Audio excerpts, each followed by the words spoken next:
30% algae biodiesel and 10% ammonium hydroxide. So almost 40% fuel fuels are replaced by ammonium hydroxide and biodiesel. So we can get the positive impact and a positive impact on performance emission, as well as we can reduce the demand of fossil fuel by 40% from the study.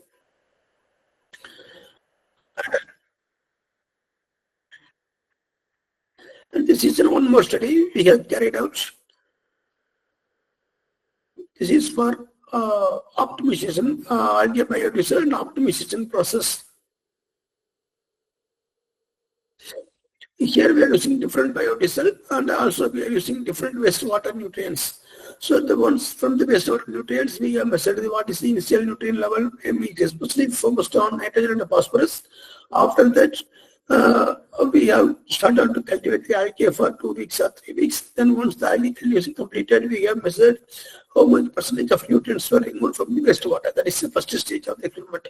So once it is identified, then we go for algae biodiesel production from biomass. For that, we are using transient esterification process. And once the biodiesel was produced during the process, we have measured what is the element analysis, carbon, hydrogen, nitrogen, how much percentage. And I have compared with normal diesel fuel, how far it is benefit when using algae biodiesel in the combustion process. For that, we are going for element analysis. And also, we have carried out GCMS analysis and FDP analysis of biodiesel to identify what are the components present in the biodiesel, whether it can support for alternative fuel or not. So for that, we go for 3 different investigations, includes element analysis, GCMS analysis, and FDP analysis. So based on these 3 analyses, we have confirmed that biodiesel produced from this method can be used as the biodiesel for the sustainable development. And after that, we go for fuel modification, where we have added different volume concentration of particle. Why we are focusing about composite nanoparticle here? Since our aim is to promote better combustion as well as to produce a better decomposition of ammonium hydroxide. So we need 2 different types of property from nanoparticles. So in this case, we are using 2 different nanoparticles. Instead of using 2 different nanoparticles, we go for composite nanoparticle. One is metal-based, other is copper-based, oxide-based. We go for composite nanoparticle, which can accommodate 2 functions. One is for improving the combustion characteristics of biodiesel, as well as improving the decomposition of ammonium hydroxide. So for this reason, we go for nanocomposite, and after the end of the result, we can identify that the proposed fuels give better energy and environmental impact when compared to normal diesel fuel. So we have concluded that not the biodiesel alone cannot be sustainable development. Along with that, we have to go for other fuel modification techniques for long-term sustainability, to reach long-term sustainability goal. Especially, we should focus about hydrogen carrier gases, hydrogen carrier chemical elements, because hydrogen in the form of fuel cell we can use as energy sector. Otherwise, we can go for hydrogen carriers here. Suitable source as a sustainable energy. Hydrogen alone in the form of gaseous form, we cannot recommend for practical application due to its safety aspects. And here and on in the next study, we have discussed about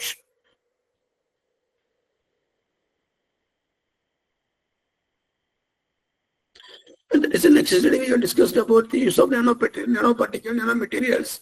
Here we are using citrus maximum peel as a biodiesel. That is one type of waste material that is used for biodiesel production. And from that, we are using water and nanocomposite. So why water as a base source for sustainable energy application? How the water in the biodiesel can support for performance enhancement and emission reduction? That is a huge question. So, water in diesel is not a new concept. It's about 60 years before the researchers tried to incorporate water with the diesel fuel. And still it is not commercialized. The main drawback is when we are using water, it may lead to engine component failure, and also it may lead to corrosion effects. So still it is under research condition only, but based on the water immersion field, we have carried out more than 50 researches, and we have assured that the water in the form of immersion, the diesel fuel or alternative fuel will not impact the engine components and will not lead to any corrosion effect. Because we are working on more than 6 to 7 years in the immersion fuel, and we have in any cases we did not find anywhere about this problem regarding the water immersion. Because here we are using two different fuel, one is waste biodiesel and another is the water. These are the two major elements, the nanocomposite supporting material only. So how we are going to mix these two liquids, because CMPO, that is a biodiesel from the citrus maximum of biodiesel, it is having different density, water having different density, and different surface tension will be there. How it can be emulsified? So for that we are using surfactant, that is SPAN 80. So by using 1% of surfactant and by using mechanical agitation, we can form a clear emulsion by using CMPO and water, and the emulsion stability is more than about 6 to 7 days. We can achieve the emulsion stability. Up to 7 days emulsion stability we have achieved. So why we are preferring the water main? So once the water, we know that once the water comes in combustion, it's converted into steam. So if converted into steam, what will happen? It will create more amount of pressure inside the combustion chamber. So this pressure leads to increase the engine output. At the same time, the water particles present in the fuel leads to micro explosion during the high temperature condition. It will lead to micro explosion. This micro explosion creates huge amount of pressure into the combustion chamber, and it leads to complete combustion, more uniform fuel mixing, complete combustion, and it drastically reduce the hydrocarbon CO emissions along with the NOx emission. Why the NOx emission is to be the NOx, when the water comes to the combustion chamber, it obviously reduces the peak combustion temperature. So since the NOx is purely depends upon the peak combustion temperature, due to the presence of water, there is a huge reduction of NOx emission, whether it may be diesel or biodiesel. When we are using water is the additional source for the fuel, we can reduce the hydrocarbon CO as well as NOx emission. At the same time, the engine performance will be greatly improved. But the one main drawback is this positive achievement will be happen only at a high engine load condition. At low engine load condition, a low brake min effective pressure, the effect of micro explosion is not power at this condition due to low combustion temperature, low exhaust gas temperature, low cylinder wall temperature. So there is it means the effect of micro explosion is very less, so we cannot create complete combustion. So to avoid that, but at high temperature, but at high breaking point of 50% condition, the water emulsion creates uniform and better performance when compared to normal diesel or normal biodiesel. So to improve the combustion characteristics, even at low load condition, we are introducing nanocomposites. So since then the nanocomposite have the high thermal catalytic effect, when the water emulsion comes inside the combustion chamber, it will increase the reaction rate of water particles to reach its boiling temperature.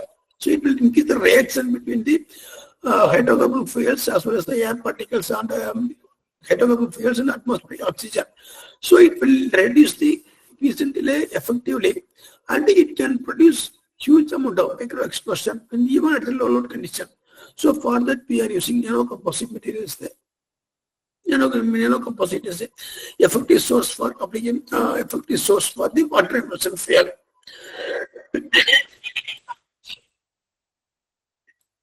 And that is one more study we have carried out by using cottonseed biodiesel. And this study is mainly focused on improve the yield quality and the yield quantity. Yield quality as well as yield quantity by using copper nanoparticles. So here the purpose is generally we are using for biosynthesis we are using NaOH or potassium as well as a catalyst for reaction process. But here we are supposed to use copper nanoparticles because it will produce huge amount. It will produce high yield rates, and also the quality of the biodiesel is high when compared to normal catalyst. So this study indicates that the use of copper nanoparticle will be effective source for biodiesel conversion, especially for condensate biodiesel.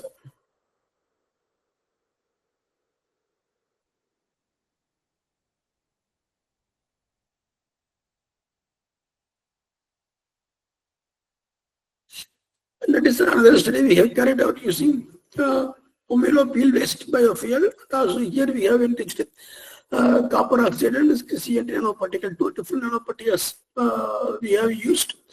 And based on the application, we can identify that the proposed nanocomposite in the biodiesel reduce the exhaust emission, enhance the engine performance, and also the cost will be reduced when you are using bio-nanoparticles. So if somebody may ask the question, since nanoparticles cost is very high, when we are using in engine application, what about the cost? So we can see we are taking the cost analysis by comparing the fuel consumption at normal diesel fuel and also along with the nanoparticle condition. We have noticed that at optimum condition, when we are using nanoparticles with the diesel fuel, the cost is low when compared to normal diesel fuel. The cost is around 6 to 7% low when compared to normal diesel fuel. So the use of nanoparticle is not expensive one, it is also cost effective method. So this study mainly focused about cost analysis of using nanoparticle in covered diesel fuel. And here we have compared and here that is another study we have carried out with the cotton seed biodiesel. We are using 3 different nanoparticles. That is, one is in CuO, another is in carbon CNT, first one is oxygen nanoparticle, another is a carbon-based nanoparticle, the third one is a composite nanoparticle. Why we go for 3 different nanoparticles mean? So each nanoparticle having each characteristics regarding the combustion performance and emission. So in this study, we have identified which nanoparticle is effectively used to improve the performance, which particle can effectively reduce the emissions. So after this, we can identify that CNT nanoparticle effectively improve the performance rate of CO emission, and copper nanoparticle effectively reduce NOx emission when compared to CNT. So the composite nanoparticle give the balanced performance of the emissions level. So for nanoparticle application, for a diesel fuel application, if we go for composite nanoparticle, it will give the balanced result and better performance as well as the better emission characteristics. So and also the study also highlighted the economic assessment. The economic assessment also indicated that when we are using composite nanoparticle, the cost will be low when compared to normal materials. And this is another study by using, here we are using hydrogen. We have seen previous experiment, that is we are using ammonium, aqueous ammonia or ammonia structure, we are using hydrogen carrier. And in this study, we have used hydrogen as a hydrogen carrier for engine application. So why we go for ammonium instead of ammonia hydrogen? We are going for hydrogen mean the ammonia hydrogen boiling point is around 32 degrees Celsius. So to handling with the normal condition is somewhat difficult. And also the ammonium hydroxide will produce more amount of nitrogen. As a result, it produce more amount of NOx. So to overcome that, we are proposing the study by using hydrogen, which is having hydrogen and oxygen. So in this case also, since hydrogen, it is also water emulsified. It is also water-based emulsified fuel. We should go for the nanoparticle composition, nanoparticle for effective decomposition of hydrogen and oxygen. So here in this study also without nanoparticle, we have observed that the decomposition is very, very low when we are using combustion application. So in the hydrogen with the biodiesel, when we add nanoparticles, the dispersion, that is ammonia decomposition, hydrogen decomposition as hydrogen and oxygen will be effectively improved while using nanoparticles, and the engine performance is significantly improved.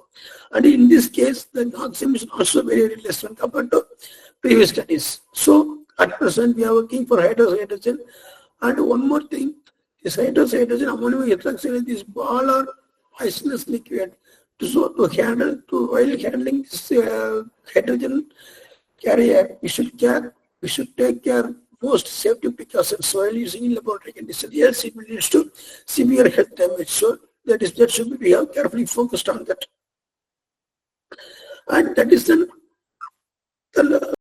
the present study we have carried out. So we have discussed about until from the starting to end, we have discussed about nanoparticles will be effectively increase the combustion process, effectively increase the biodiesel yield rate, effectively increase the ammonia decomposition, effectively increase the hydrogen decomposition.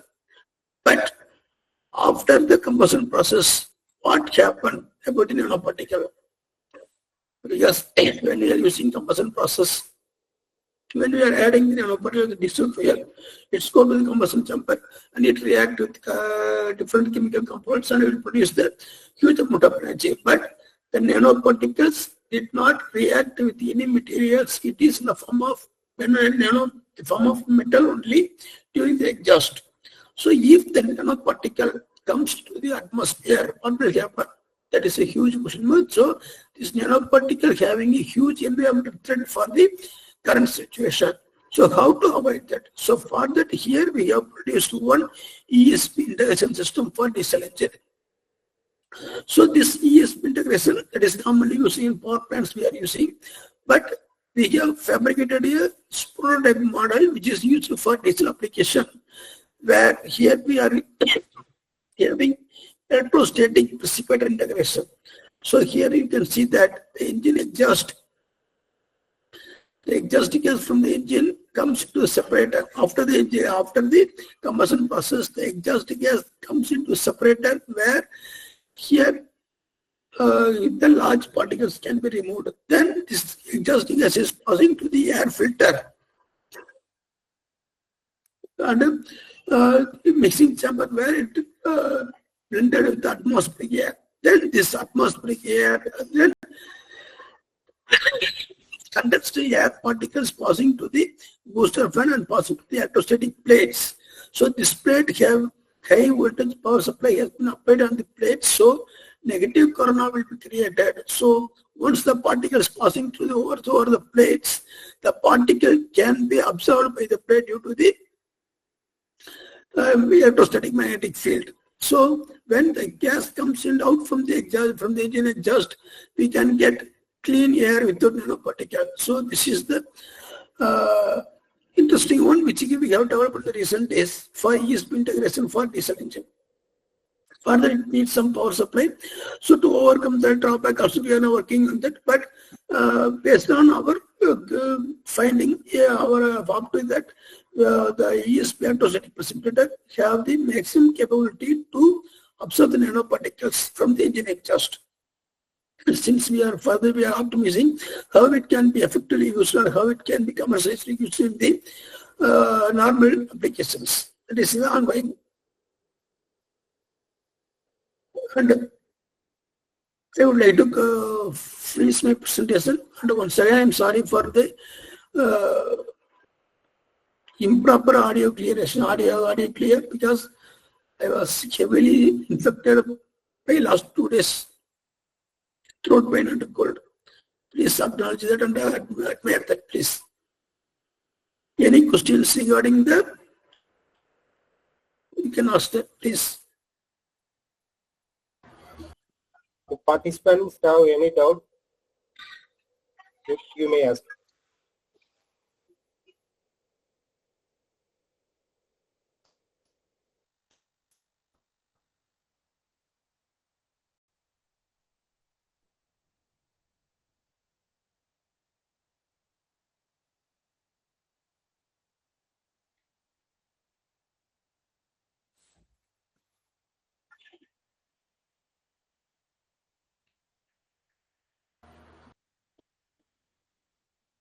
participant, if you have any doubt means, please ask.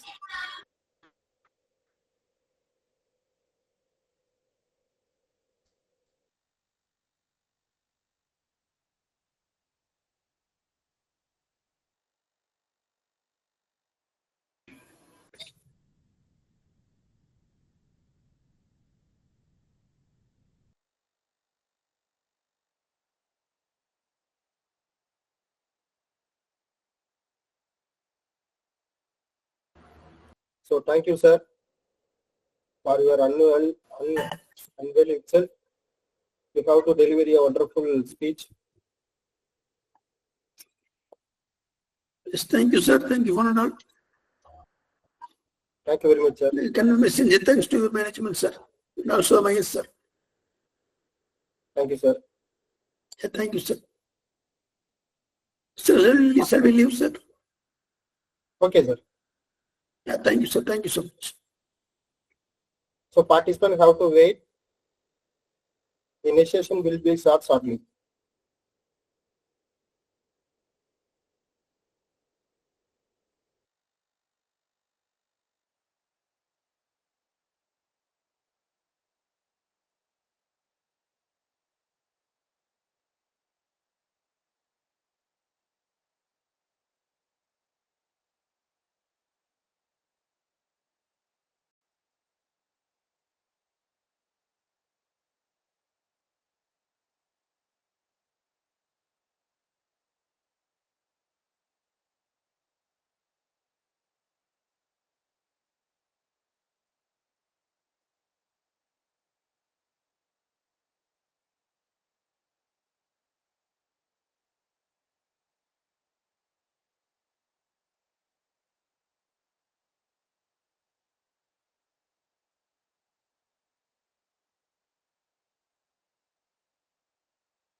So today's second session. On this momentous occasion, I would like to invite our today's second section chief guest, Mr. Rajendran Narayanasamy, sir, Senior Specialist, Sacha Engineering, Port, Chennai. Despite his being busy schedule, he has given considered for our FDP. Once again, I welcome you, sir.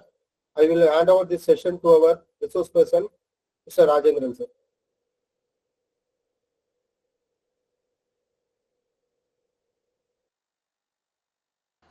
Sir, voice is not audible, sir. Please turn on mic, sir.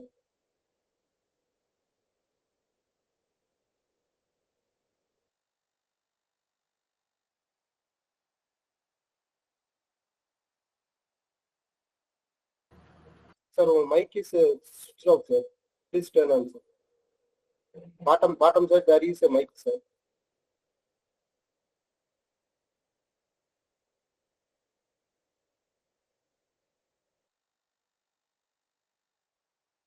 I found it. Okay.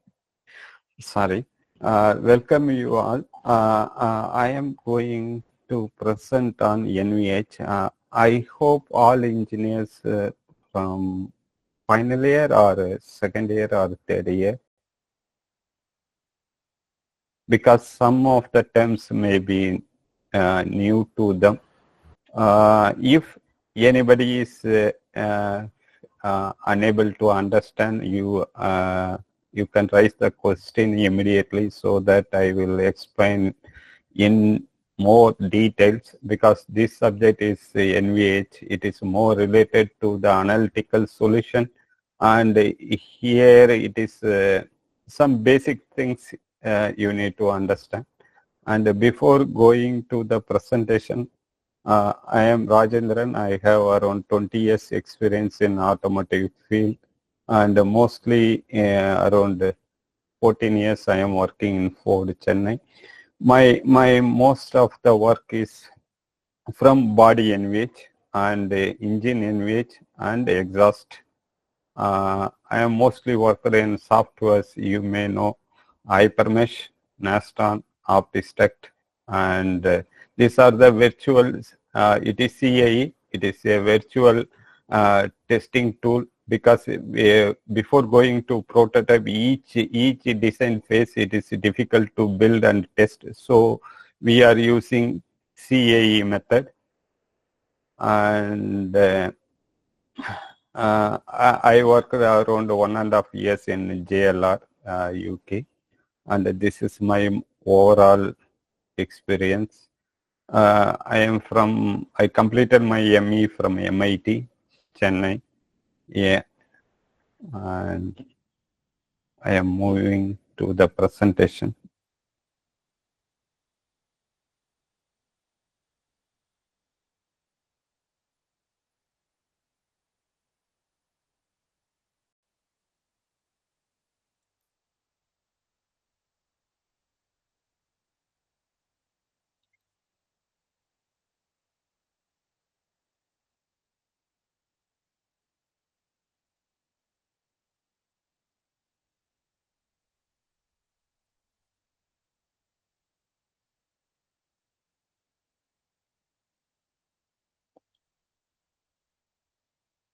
Are you seeing my screen?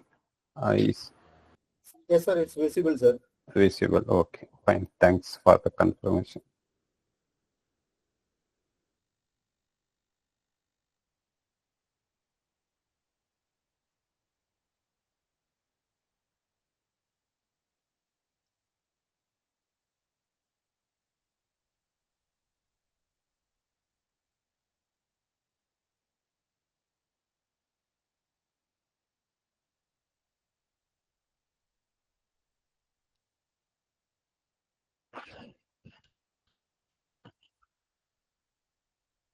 Yeah, welcome you all to this is a faculty development program, ATAL Online 6. I am doing section 6, and thanks for the opportunity to present in JCT.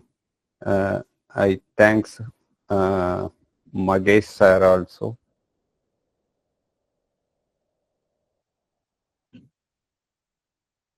Next, this is mainly my working experience is the finite element analysis. As many of people may know that this term, what is the finite element analysis? Finite element analysis is the application, extensive application of our matrix. Matrix, what we study already, matrix problem in engineering as well as in schooling also. And this application used, there are some numerical methods, Newton-Raphson method, and there are many numerical solutions are there, which is extensively useful to find the problem. Each time Suppose if we are doing 3 by 3 matrix, it is easy to solve. We can get the eigenvalue and eigen solution. But if we are going the degrees, number of nodes or number of matrix, size of the matrix is more, then it is very difficult due to the evolution of the computer and advanced algorithm. They developed the tool called Naston. This is the first commercial tool which is used by NASA, and everybody knows this one. If and one request, if anybody have doubt, please ask so that I will clarify it and go to the next one, because this will solve, and this, if possible, it should be interactive section so that young engineers can aware the what current industry is doing.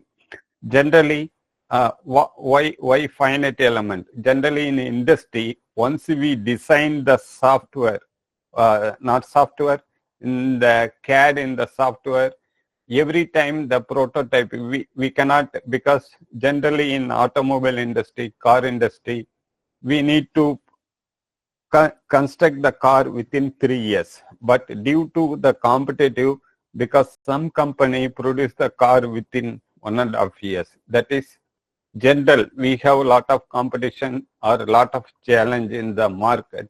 So we need to give the quick solution.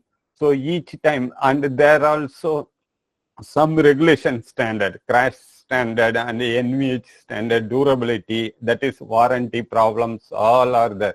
So we need to do the quick solution and give the result, so that design should be validate perfectly. And suppose sometimes we need to give the solution, CA engineers give the solution to the designer so that they can check for the manufacturing feasibility or cost perspective, and many points they will check it. So before going, this is the overall in the industry it is happening, that is CAE or finite element is useful. Generally finite element is the approximate. Approximate means we cannot get the accurate formula. Like if you are applying load to the cantilever, we have that it will give the approximate accuracy. You can say it 98% like that. But this will solve the big problem. For example, automobile, car or engine or any crankshaft problem or fatigue problem, noise problem or crash or safety sensor working, all that we can virtually simulate in the software. We can do it.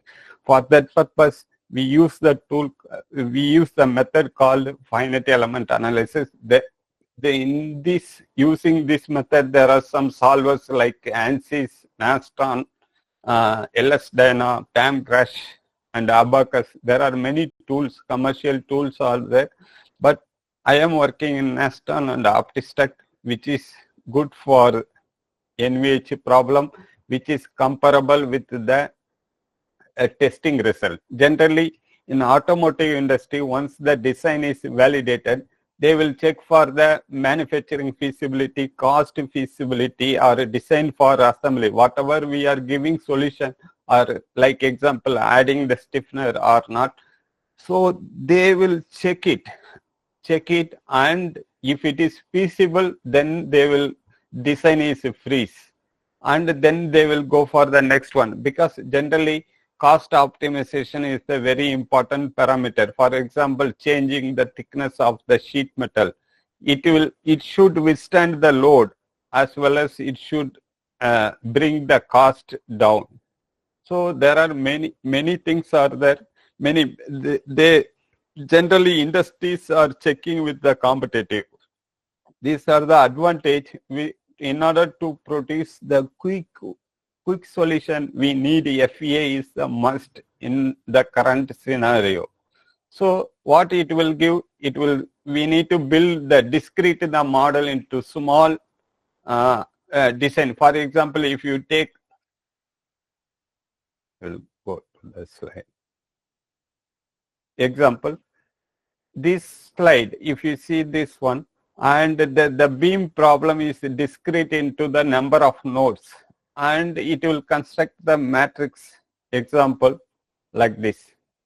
So you can, whatever this matrix is very difficult to understand, to compute each of the grids. So here the plate is constructed into the element. This is called the element, and there are grids are there. From the grids, it will calculate the stiffness and the mass value, and it will it will calculate and solve the equation matrix problem, and it will give the unknown value like displacement, how the displacement calculated. Each displacement is called moving the grid from the original position after applying the load. So this is simply called finite element analysis, what is running in the background in the solver. So I am not going more depth on the finite element analysis, just to give overview. This is called stiffness matrix or mass matrix. I will explain more in the subsequent slides. I am going back to slide 1. So it approximates the design into the small number of elements and solve the each grid displacement, that is nodal displacement.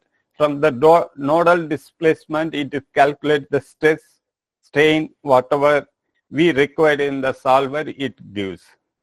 So this is the advantage of the numerical methods in the solver. Each have different method. Most of these are based on the numerical method what we studied in the, like in Newton-Raphson, like that. So next is this is a simple cantilever problem. We are applying the load. So how much stress is? Stress is normally created where the joint is there, because due to cross section change, there is a more reaction force at the joint. Generally, the stress problem is occurred at the joint one, where there is a arbitrarily change in the cross section. Those areas the stress will occur, but the displacement will occur at the maximum where we are applying the load, depend upon the type of the problem. Here the simple problem, it will calculate beam element, it apply the formula. After applying the load, it directly calculate the unknown grids. From unknown grids, it calculate automatically the stress, beam stress problem. You can solve it easily. Anybody having any question?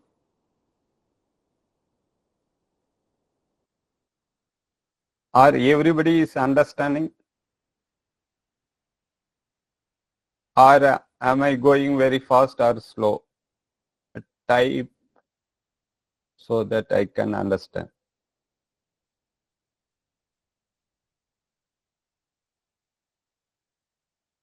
Okay. Shall I go for the next slides? This is generally design. Design is generally earlier. If you are designing the new one, that is also a design. If we are changing the existing design from, for example, there may be a stress problem, or there may be a warranty problem, there may be a durability problem, or because the life cycle of the particular engine parts may failure. So they understand the field problem, whatever happened in the existing car engine. So they will bring the attention to the current design and what we can apply, so that the braking or warranty issue or the noise issue or the vibration issue, or if it is making any disturbance to the surrounding part, for example, interference problem, or sometimes this engine part may create problem during the crash analysis, frontal crash analysis, or it can be anything. So it can be successive from the legacy. From legacy means current. Legacy means it is current design. what we are facing, that we are improving in cost point, that is called the design. Generally you can design the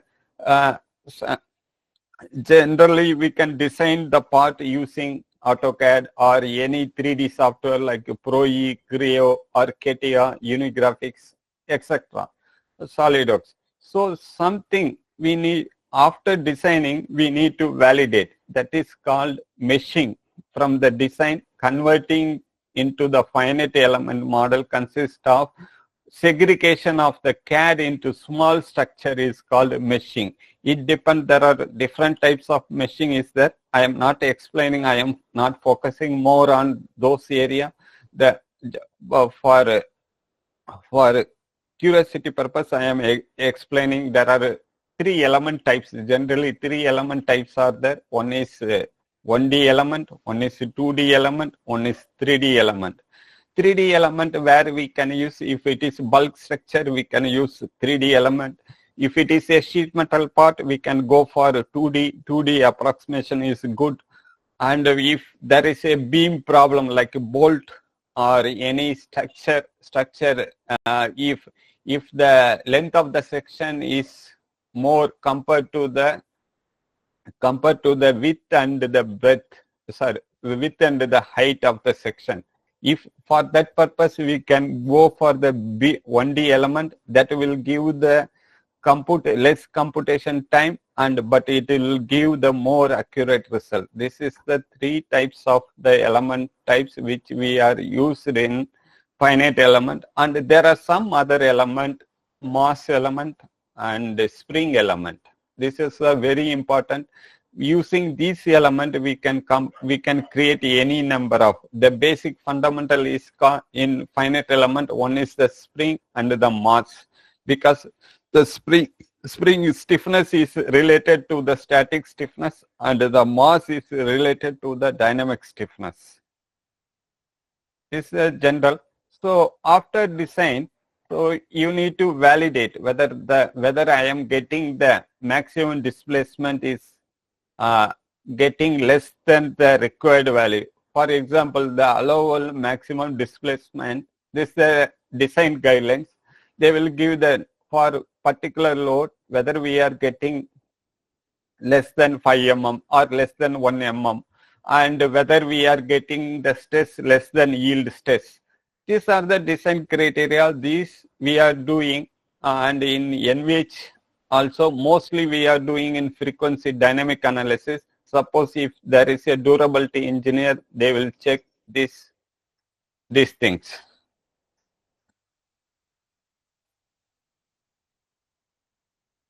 One minute. Hello. வர மீட்டிங்ல இருக்கேன், நான் பண்றேன், கண்டிப்பா நாளைக்கு பண்றேன் meet, நான் பண்றேன், நான் meeting.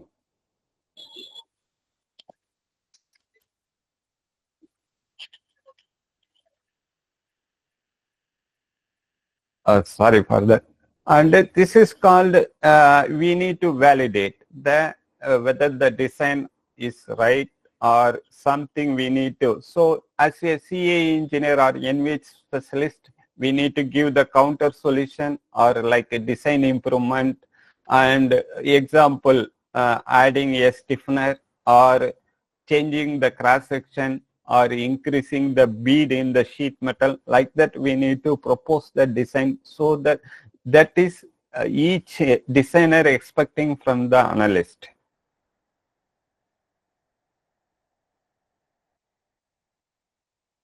Next is for this everybody seeing, and this is a 2D drawing.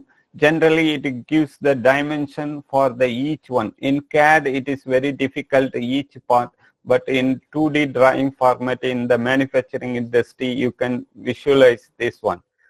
What is the length of dia of this hole, length of the hole, what is the material, what is the surface roughness, and each manufacturing data, whatever they need, whatever we need to instruct, that is given by the designer. This is the designer responsibility to give the perfect drawing, so that the manufacturing engineer, they will follow the guidelines and they will implement the things in the real product.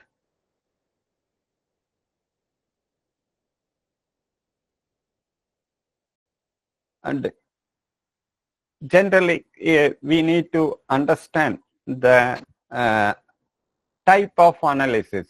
When the situation, we need to go for the nonlinear analysis or the dynamic analysis, or when we can go for the static analysis. Suppose when the load is applied gradually, the structure will not, that there is no mass movement in the analysis, then that is called static analysis. For example, if we are sitting on the chair, it will give the static load, nothing, no disturbance on the chair particle. It will apply the stress or deformation will create internally, that is called static analysis. Suppose if the mass is moving, for example, if the fan is rotating, that is the mass is moving, so that frequency come into the picture, that is called dynamic analysis. And there is some other analysis like transient analysis. Suppose if the car is going and hit with the other car, here there more mass movement, and the moment the principle changes, then it is this is called explicit analysis, which is normally called dynamic analysis. And these are the different types of analysis generally we classified, but our NVH problem, our problem is generalized in the frequency domain, that is called NVH, and NVH is called noise, vibration, and harshness. I will explain what is noise, what is vibration, what is harshness. And this is a type of analysis based on how you can define the problem, whether it is static problem or it is dynamic. Before that, before proceeding to any analysis, first classify the analysis. And this is normally everyone read the eigenvalue. Eigenvalue is nothing but normally in practical problem, that is called natural frequency of the system. Whereas the eigenvector is called the mode shape. Mode shape means how the part is vibrating. That is the normal tendency, how the part, without any external disturbance, how the part is moving. That is called eigenvector or mode shapes of the part. So here, so whatever we are doing is, generally we are focused on the stiffness. K is called the stiffness matrix and M is called the mass matrix. And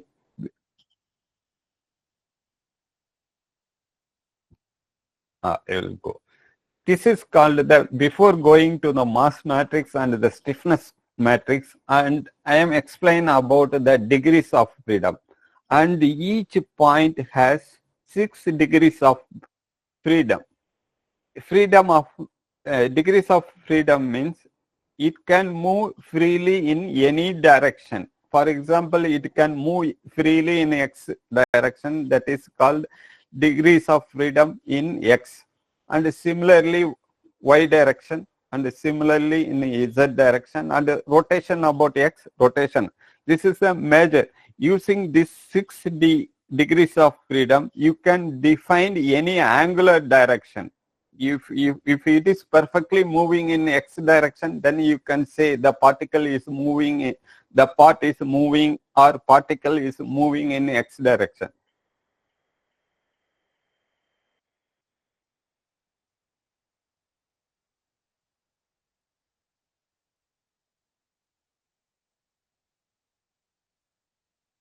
Are you now? The voice is not audible, sir. Okay. What happened?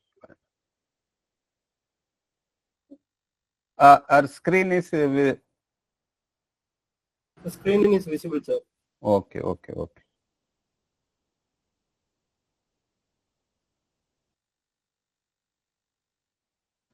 Now, Sir, voice is not audible, sir. okay. One.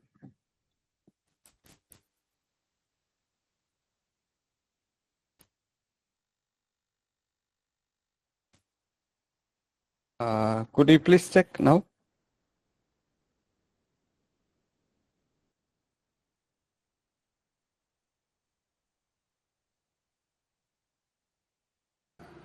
Am I audible? Yeah, audible, sir. Okay. What about slide? It's visible, sir, but slide voice is not audible, sir. Oh, what happened? I'll It's a close. video, sir. Sorry, not video. It is slide. In slide, are you viewing my slide? Okay, there is a timing is going on, sir. That's why I'm asking.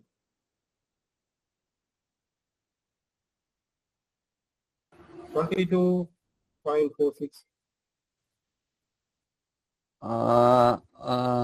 My slide number here it's showing 17. Right side, sir. Right side, there is a timing is counted. Oh. So, how to set this one? Timing, whether we need to extend the time? So no, sir. You can proceed, sir. I am Okay. asking you, it is a video or you have to show the slides, sir. Slide is visible or still my PPT is not visible? So PPT is visible, sir. Okay. Now, I hope everything is resume normal. This we can suppose if the body is moving in X and Y direction, angle is 45 degree. Then you can represent DOF using DOF1 and DOF2. DOF2 is nothing but Y-axis. DOF1 is, sorry? So make the screen as a full screen, sir. Okay.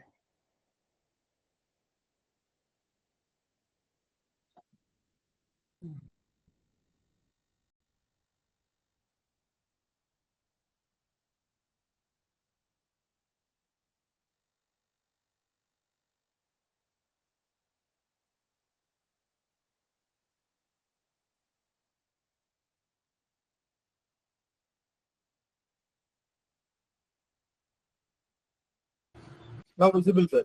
Okay, fine. Thank you.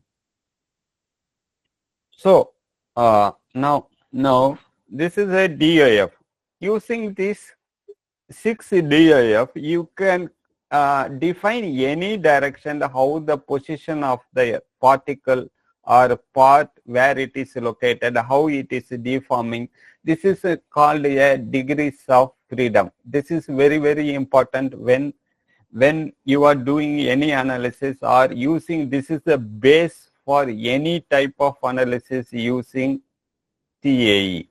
And this shape function, I am going back to slide this one.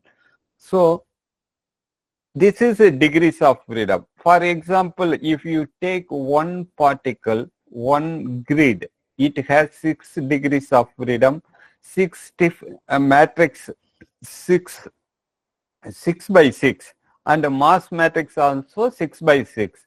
We can represent the mass in mass of the total in 6 DAF. That is called, so each grid consists of 6 DAF. So we have each grid, we have 6 by 6 matrix. So if we have 10 grids, so the matrix problem becomes 60 by 6. So that mass matrix, decomposition of everything it put in the mass matrix, and whatever the content, how we are defined the stiffness, each grade, the stiffness is get from its mass value and it's the shape of the element and how many elements is sharing that grid. That from that it calculates the stiffness matrix, and from that how the part is how the part can moving using the element type. So it is a very big one. I am not having sufficient time to explain that. If I have any opportunity next time, I will explain what is mass matrix, stiffness matrix in more. Just to have some basic understanding, this is the rationalize of the stiffness matrix, and the mass matrix is called eigenvalue, where our normal dynamic analysis problem lying on this.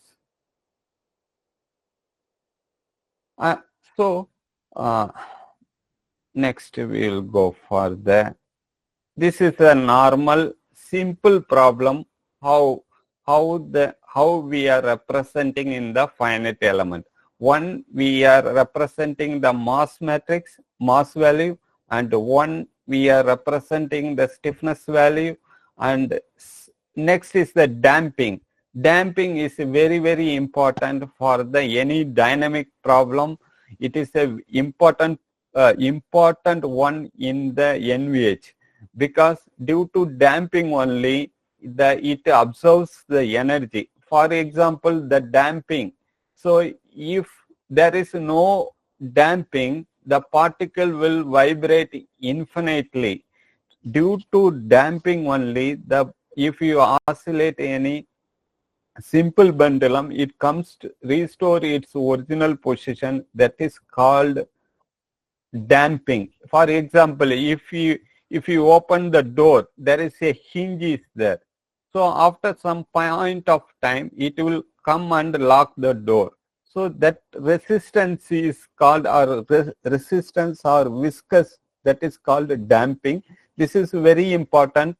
Generally for normal mode analysis or natural frequency analysis, we are not dealing more about the damping, but NVH, suppose dynamic noise transfer function, vibration transfer function, damping is very important. In normal mode analysis or natural frequency analysis or eigenvalue analysis, we are dealing more focused on the damping, not damping, we are focused on the stiffness and the mass value. So this is a simple representation. For simple single grid, the representation is, if it is defined, it is this is the constituent. For example, if you take the plate, there are many like this type of structure. This formulation, whatever we are defining, that is called a finite element. Assemble of these grids into the multiple grids and apply the load, that is called finite element analysis. But you can get more idea in the literature, but simple representation, I am put the simple picture. This is called, if the part is moving up and down, if the mass using spring distance, this is called oscillation. If this oscillation is repeating within a second, how many? If within second, if it is repeating 10 times, then it is called 10 hertz. That is called natural frequency. Now shape function. What is shape function? Shape function is if the grid, if the displacement. So this is the grid, this is the grid, this is grid, this is grid. So we are getting unknown on these grids, but we want to calculate the element stress. But due to the shape function, we found the unknowns. Unknowns is called displacement. From displacement, it will calculate the example. Use of the same function is called then using this known. Now we are getting the known values at this point. From this points, it will automatically calculate the stress value, element stress.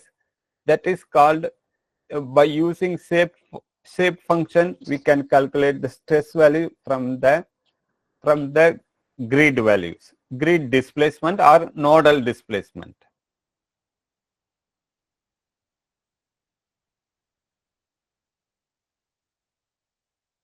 So now I come to the dynamic equation of motion.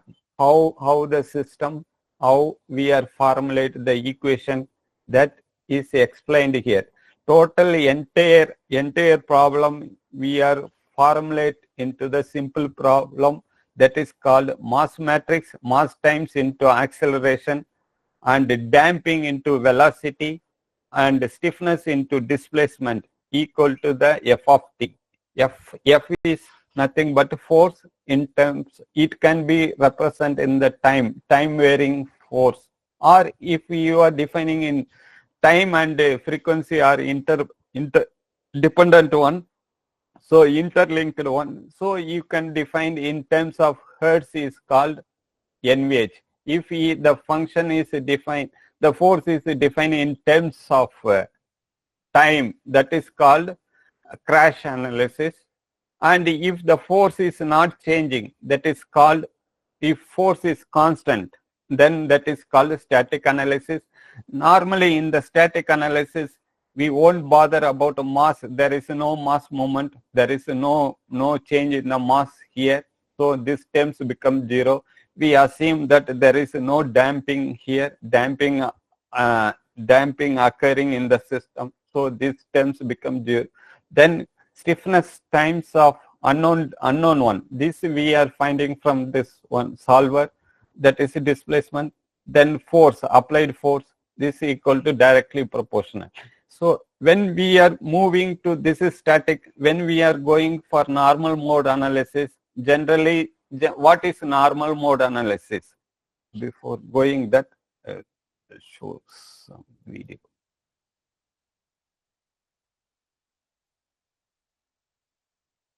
So you can see the how it is moving.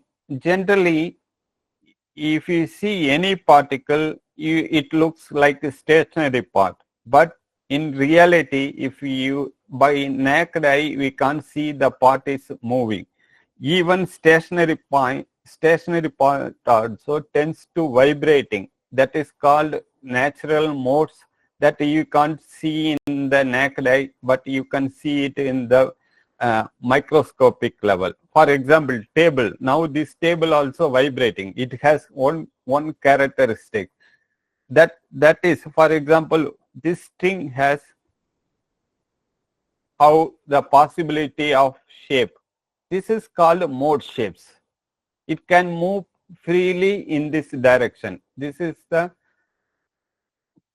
possibility, how it is moving, how it is per second, how many cycles are repeating. That is called frequency. Now I back to the slide. So here, since our part is moving, that is called now mass is moving. So that is called normal mode analysis or frequency analysis. What is frequency analysis? So frequency, why we are going for frequency? Each has its own frequency or own characteristic shape, that is eigenmode. If it is matching with the exiting load, for exiting load, then resonance will happen. What happen resonance? If working load matches with the working frequency is matching with the natural frequency, resonance will happen, because lot of energy is absorbed in the part, then it becomes tear, that then sometimes it becomes blast also.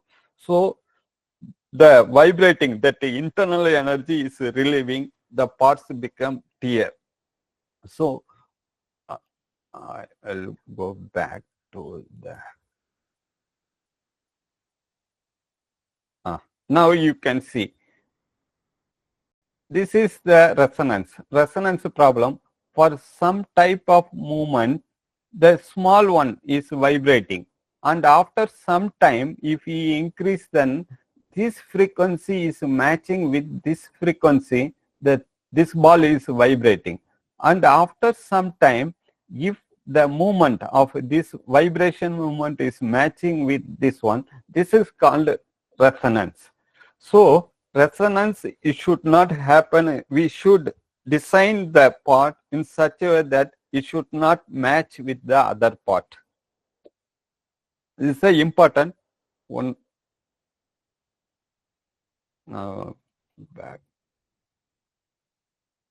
Okay, so we need to define any dynamic system. We need to first say example, if you are taking any rotating part, they will consider there is a rotating frequency, fan is rotating at certain RPM. So that material property should not overlay with the working frequency, that is rotation, how cycle fast it's rotating. If it is matches, then severe problem will occur. Similarly for automobile also, NVH is very important to avoid this resonance. So you can understand now, when damping is occurred, generally in real problem damping is occurred. To find the natural frequency, we ignoring the damping. There are some problem, complex eigenvalue, damping may included. In simple natural frequency eigenvalue analysis, damping is not considered. Okay, now this is a simple form, this already explained. This is a free vibration problem. For example, if you are taking any chair or any stationary part, this is vibrating in this format. So normally, as I explained some minutes before, each part is getting vibrate, but we cannot sense it. That is the problem using neck. But all parts get vibrating.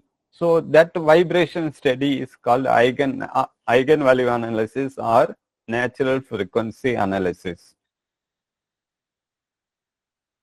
So this is a system, simple one. I want to explain more in the NVH, so I am moving little bit fast. This is the angular frequency, root of k by m. This is a solution. If you solve this one, you can get this one. This is not a 0, so it has some value. So if it is not 0, this term becomes 0. So mass is not 0, this one. Stiffness is not 0. If you put this equation, the solution of angular frequency becomes root of k by m for the simple mass spring system. If it is a dynamic big number of grids, you can see the complexity of the problem. That will solve by the solver. It will give the natural frequency, and it's giving the eigenmode. This is the eigenmode for the simple one block one.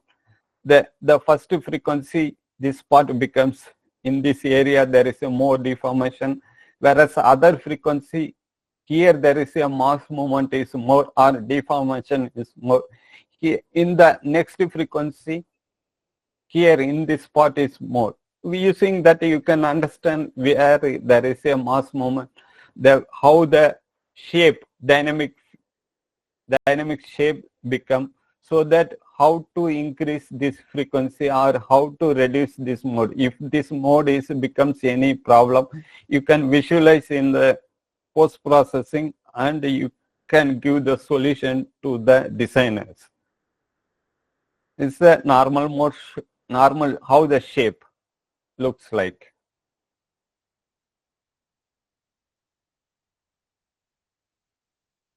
Now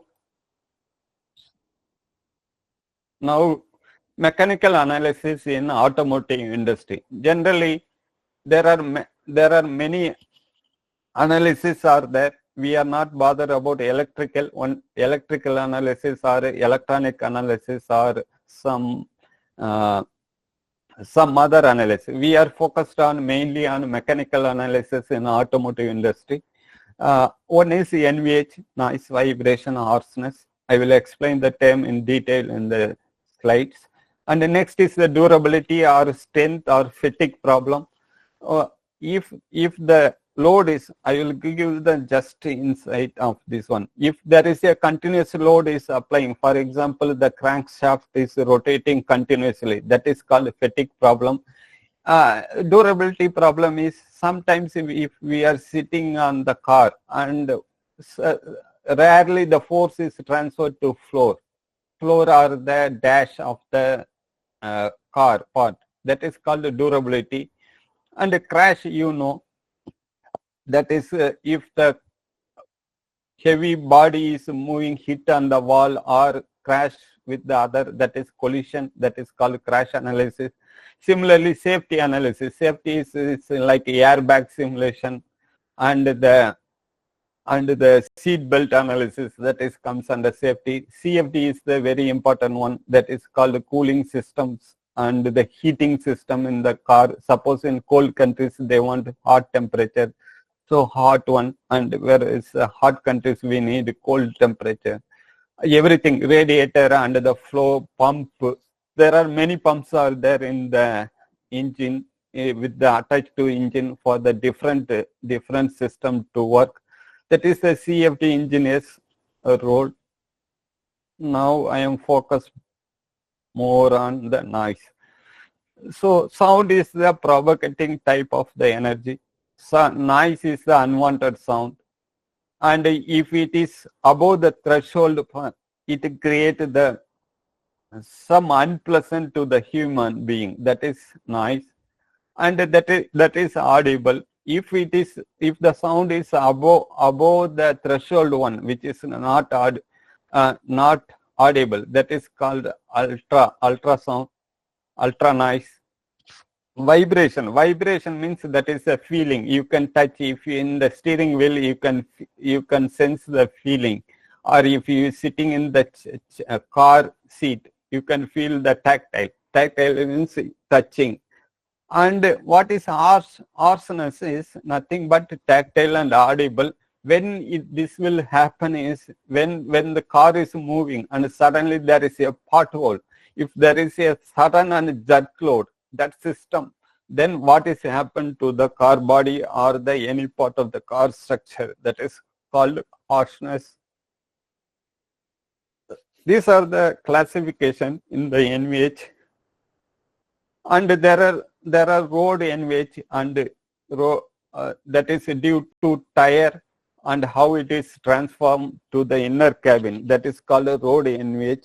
And wind noise, how the wind through the wind blow, what is happened. This generally comes in the CFD, it is taught in the CAE. And the powertrain, due to power engine, when engine is running, what is happened to the surrounding one, that is called powertrain NVH. I will explain that one in the subsequent slides. And squeak and rattle. Sometimes the plastic part, if the plastic part in the inter cabin, if the part is not interlocking properly, then we will get the sound. That is called a squeak and rattle noise. And this is the type of noise, and generally in the type of department, generally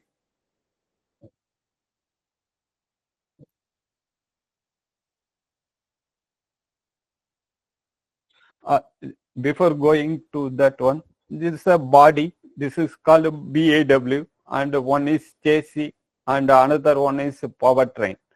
So based on the system, each automobile company, because they divide each system as one, that is, this is called body NVH, one is called powertrain NVH, and another one is called chassis NVH.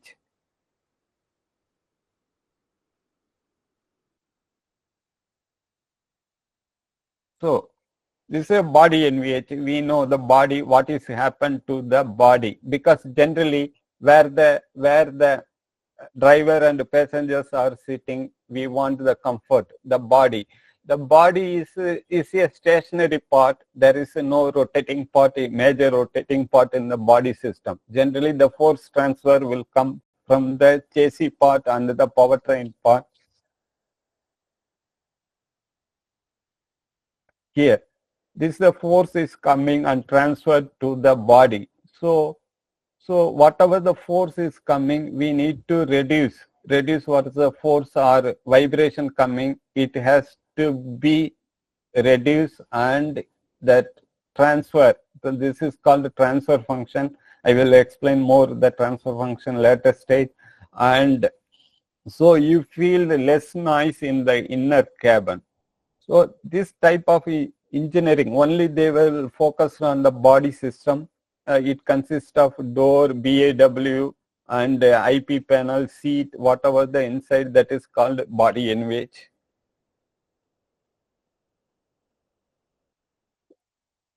And chassis NVH, this is very important one in NVH.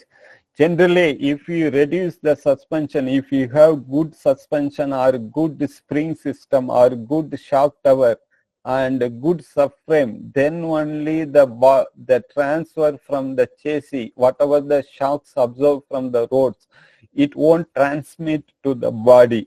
So it is very, very important one. And similarly, powertrain.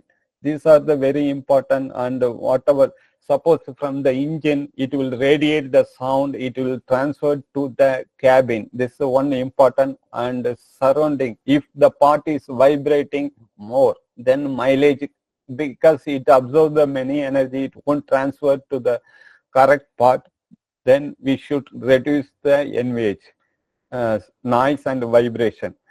And vehicle parts, there are some subsystem, climate parts and wipers and seat motor. These also we need to, and some accessory motors, compressor, water pump. These every accessory parts we need. We have some natural frequency.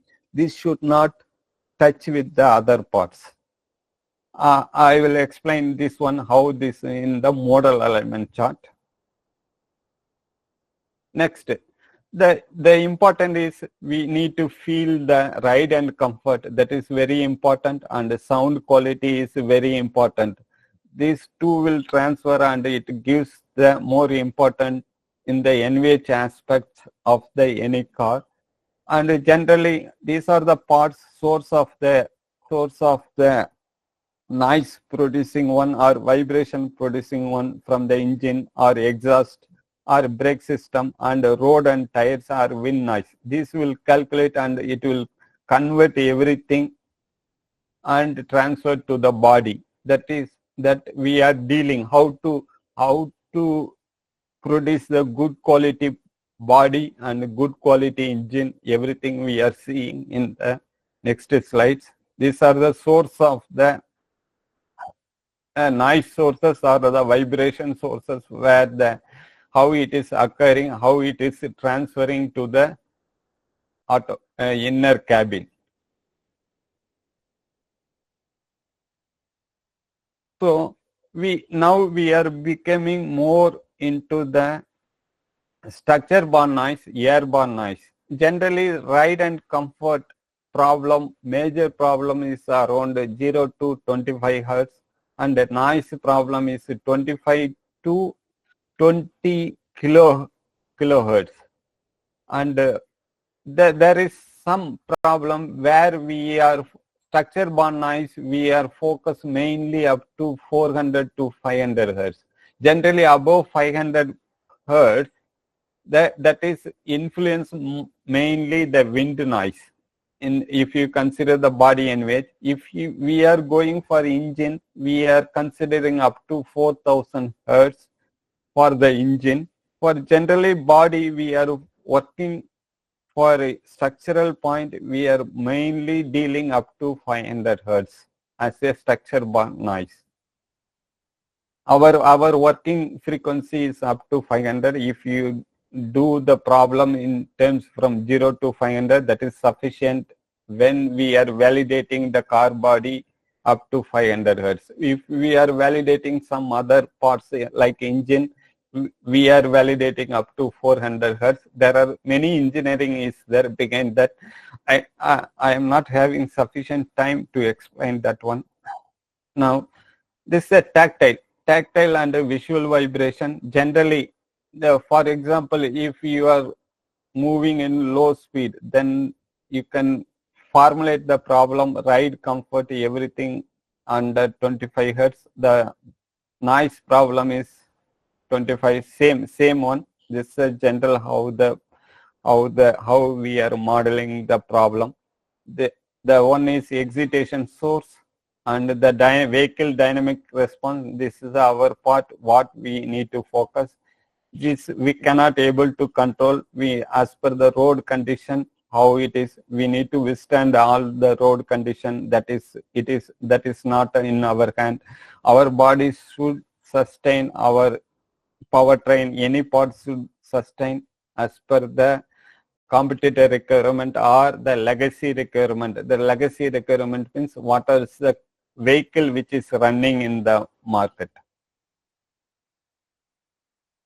This is a typical one where the noise problem, generally what are the source of the one.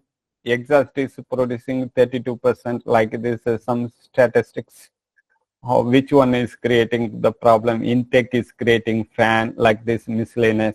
Mainly is exhaust and the engine is very important. All this drive line and intake, exhaust, engine is very important. We need to consider. Sometimes miscellaneous system, fan or brackets or some water pumps might create problem. This is a very rare one, but we need to focus mainly on these systems. It's a normal how the load transfer is happening from the tire. It is connected from tire move to the chassis part and the chassis part to the body, and from the body part it is transferring to the steering wheel or the inside, that is called acoustic cavity. Here inside we are modeling as acoustic cavity. From that is driver ear position we are modeling, and what is the noise level. This is called input. What is the input to the output? Output, what is the response received in the output from the input is called transfer function. This can be a noise transfer function or vibration transfer function, combustion transfer function, and there are many transfer function, dynamic stiffness. There are many things are there. What from the input, how the system is responding, that is output. That is called a transfer function in the NVH.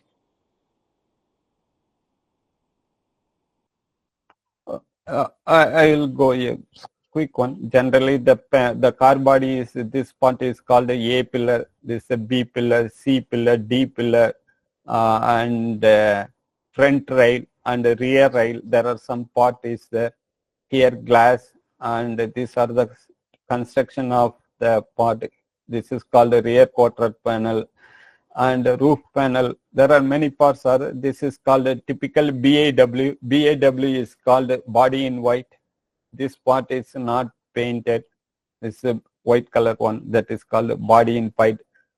Similarly, the door is there without, only major consists of here. In this area, mainly there is no plastic part, no trim part, nothing is there. Only the steel or aluminum metal parts are there, constructed in the BAW, body in white. Similarly, closure in white, if there is no, only the metal part is there, that is called closure in white. The closure is nothing but doors and the here tailgate and the hood will come, or bonnet, that is called closure in white. And this is a typical problem. This we are going to analyze.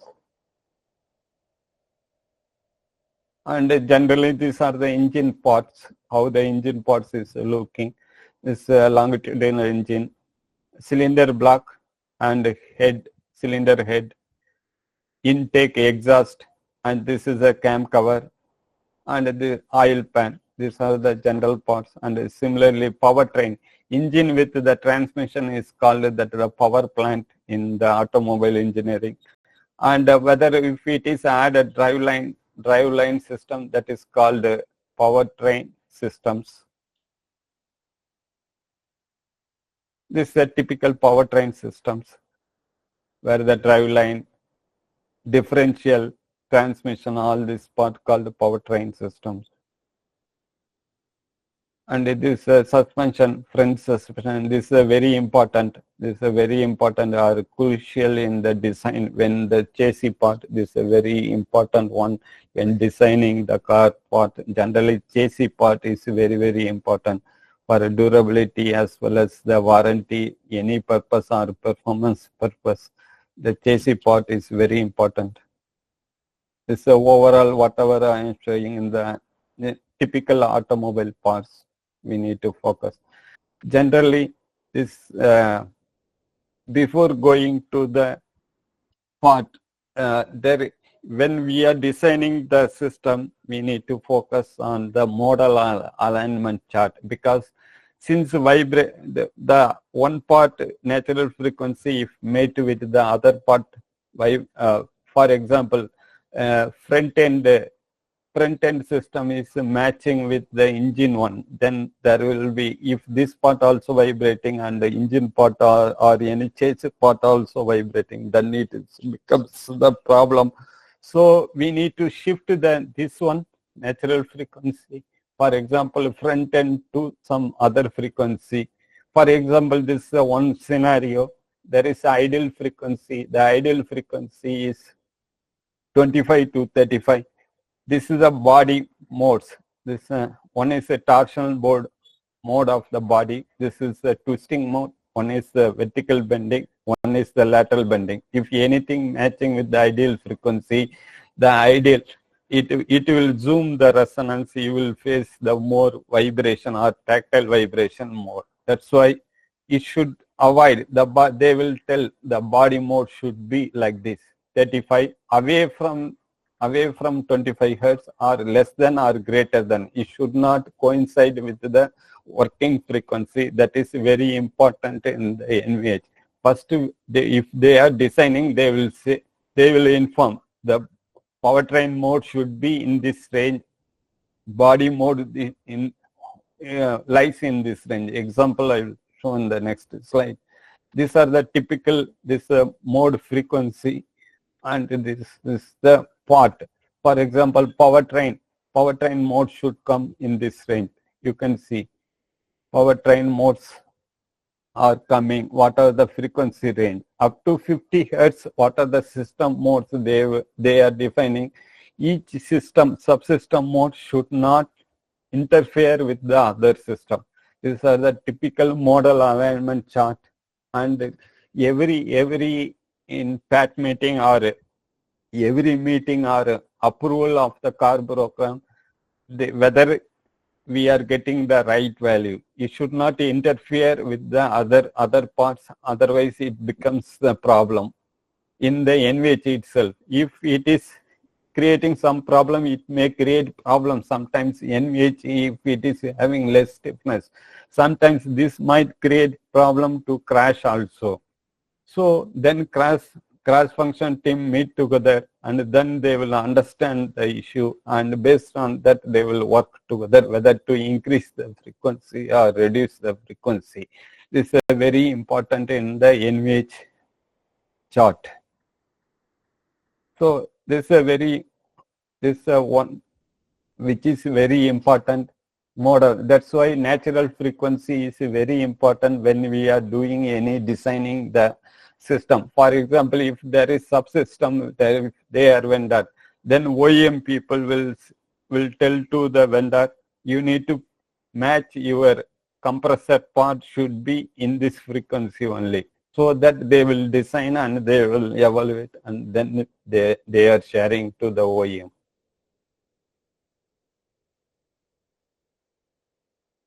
Now we are actually entered to the NVH general. Whatever we showed this example problem, these are the typical load problem what we are solving to the body. First, mainly what are the analysis what we did in the body system. One is the static stiffness analysis. So here we are applying the load, some load, and checking for the bending stiffness. And in the shock tower area, we are constraining and apply the bending load, how much deformation is happening. The deformation here, there is strain gauge they are applied and they checked the value. And in CA point, in the rocker. This is called rocker or chill center. Under the load, we are taking the displacement value. We know the force. We are applying the 400 Newton force and displacement. What is the maximum displacement? Any maximum displacement, we are taking the maximum displacement.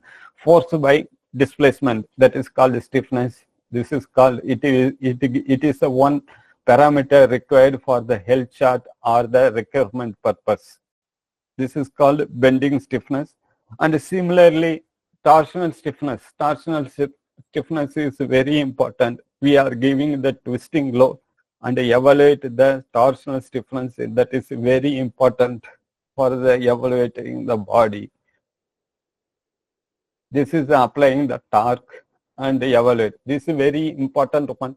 After applying the load, this becomes twisting. How much it is twisting?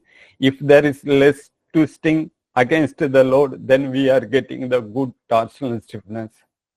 This is very important for ride and comfort problem. For that purpose, we are evaluating these load cases. One.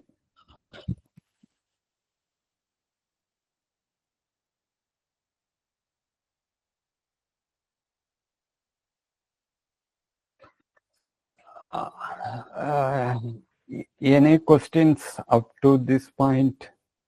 Are everybody understanding something little bit about this theory and what's the practical load cases in the industry?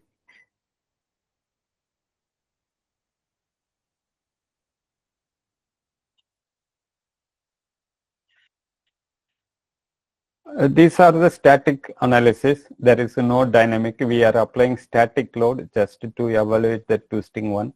And the next is the dynamic analysis. This is the typical dynamic analysis. This is where the mounting part is the one where it is connecting the engine to the body or chassis point to connecting to the body. That is called, okay. What is called bending stiffness? Bending stiffness is, I'll move on to that. So, generally, if you are applying a force that is directly force on the floor here. So, say example, you consider a simply supported beam. Okay, assume as a simple supported beam where at the two ends are, then if you are applying a center force, then beam becomes a bending. That like that, we need to evaluate, because why bending stiffness is important. This is the underbody. Generally in automobile parts, there are three main one. One is underbody, one is upper body, one is the front end structure. It depends upon company to company. Generally, the car body consists of three one. The underbody should have sufficient stiffness. We have some stiffness, we have some target. We evaluated, and that stiffness should match for the new one. Stiffness is nothing but able to resist the force. If we are having good bending stiffness, the part will not bend easily. If the part is, example, if this is a steel part, the steel part will bend low. See, if you are putting aluminum, because it directly related to the Young's modulus, that from the Young's modulus it calculates. Aluminum is weak. So in that area, aluminum body may bend more. This is one material point of view. It depends upon the geometric, how the joint, what is the inner reinforcement, everything depends. And this is called bending stiffness. And you can assume the simple supported beam. Whatever I am explaining is simple supported, two ends fixed and apply the center load. You will get the how it is deforming. But the picture I am not put. If I put the picture, you can understand easily. I forgot, apologies for that one. And I am going for, I hope you understand the bending stiffness. Next is torsional stiffness. Torsional stiffness is nothing but twisting. You are applying equal and opposite of the cantilever where you constrain. No? So in the where it is supported in the same area, now you are applying equal and opposite one. Then it becomes a twisting. That is our moment. If you are applying a moment or torque or twisting, that is called torque. We are applying here, the difference is we are applying the torque and measure the twisting angle, how it is body is twisted. Here you can see there is a twisting happen in the body, that is called twisting angle. So torque divided by twisting angle gives the torsional stiffness, whereas the force divided by observed displacement is called bending stiffness, and torque divided by rotating angle, that is called torsional stiffness. Similarly, there are front end analysis also there, but I skipped here. Similarly, seat stiffness, many analysis are there. Just same concept, but the application load and the constraint will be the different. But fundamentally, the concept is same. That is called a subsystem stiffness analysis. Now we are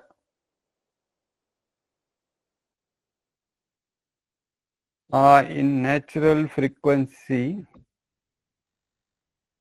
The first 6 modes are the rigid body mode. If there is no rotating, part are there, the first 6 are if free analysis. The first 6 modes are the possible modes, that is called rigid body modes. If 7th mode also rigid, you are getting some rigid body mode, that is less than 1 hertz, that is called a mechanism mode. For example, steering wheel, or if you take the door is rotating about its hinge axis, you can get the 7th mode. If it is assembled with the car body with the door, you will get the 7th mode. Similarly, crankshaft, if crankshaft is rotating purely, it has additional rotation mode. And if there is a pulley attached to the motor, there is one mode, extra mode is coming, 7th mode. 7th mode is rotating mode, that is called 7th. I hope I cleared your question.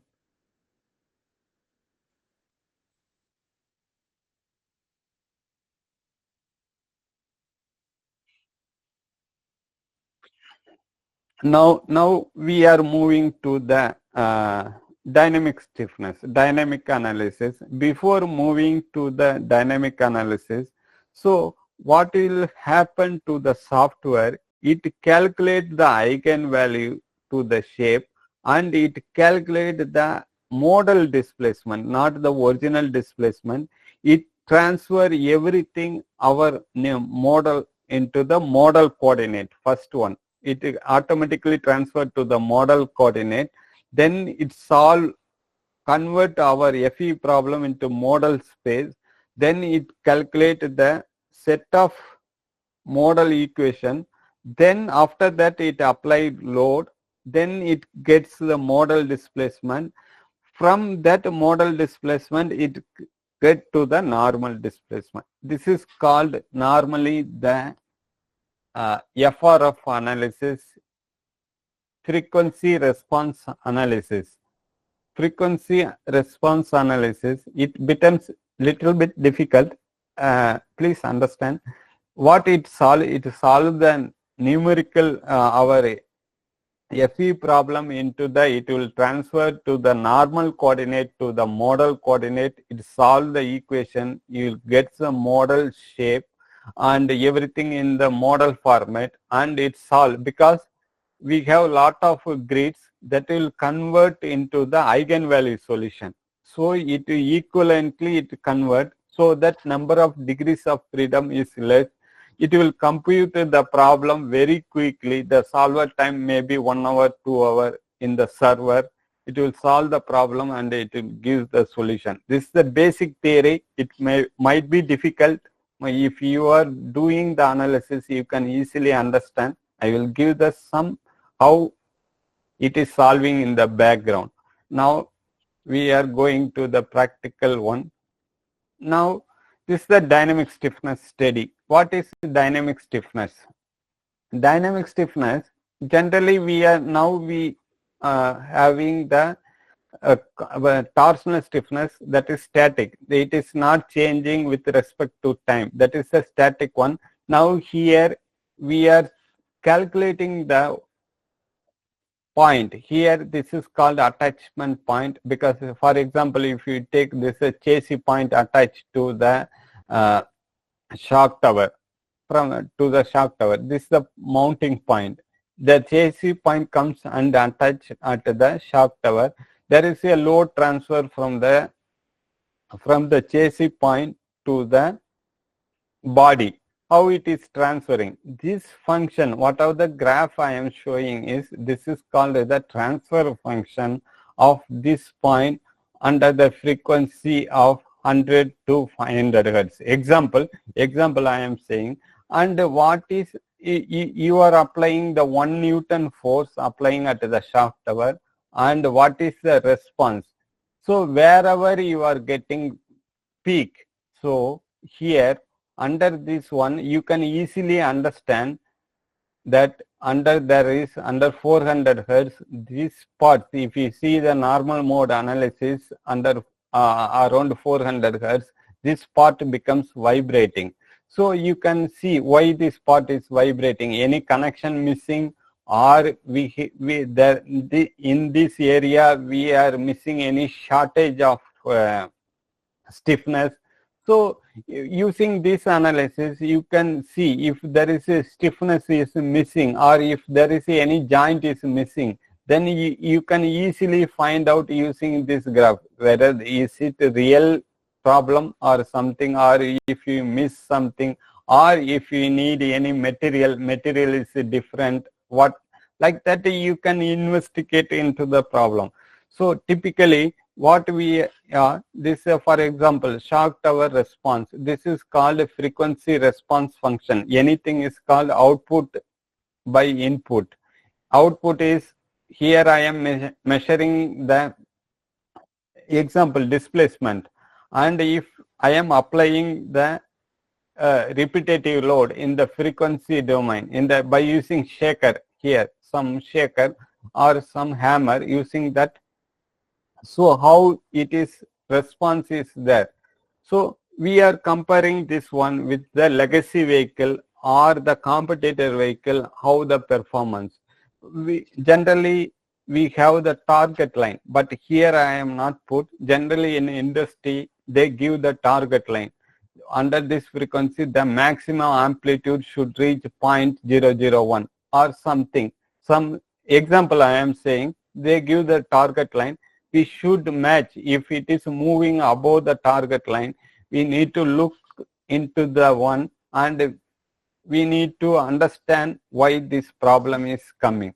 Example, I am going to the model. Example, this is a curve. So there is some analysis. I am saying this is the target line. There is a peak coming here in this one. So if there is a peak, there is a concern causing the problem. So you can calculate what are the parts moving, creating the problem. So using this point, it gives the mode participation. What are the modes participating? For example, vertical mode of the pumping, floor is bumping, may create problem. Example, I am saying door is moving in lateral direction, that might problem. So it gives the mode, what are the modes giving this, creating this peak. So it shows the modes. Then you need to do the normal mode analysis. And for example, 50 hertz, there is a peak pumping mode, floor is pumping, or roof panel is pumping. So you can do the normal mode analysis and understand the problem.